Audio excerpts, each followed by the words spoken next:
আল্লাহকে রিজিকদাতা হিসাবে মানে, আল্লাহকে পালনকর্তা হিসাবে মানে, আল্লাহকে আসমান জমিনের পরিচালক হিসাবে মানে, কিন্তু আল্লাহকে রাষ্ট্রের পরিচালক, একমাত্র পরিচালক, একমাত্র আইনদাতা, চূড়ান্ত সার্বভৌম শাসনকর্তা হিসাবে আল্লাহকে মানে না।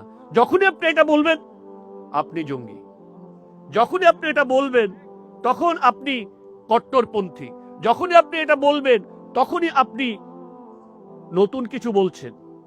সো সেম, আমরা যে সোসাইটিতে আছি এই সোসাইটির অনেক কিছু কাদের সাথে মিলে যায়? সে মক্কার জাহিল সোসাইটির সাথে মিলে যায়। সুতরাং আমরা যখন বলি এক আল্লাহ আমাদের বিশ্বাসের প্রধান জায়গা, ঠিক আছে, প্রথম, তখন আমাদেরকে বুঝতে হবে এই এক আল্লাহ শুধু এক আল্লাহকে জানা নয়, শুধু এক আল্লাহকে স্বীকৃতি দেওয়া নয়।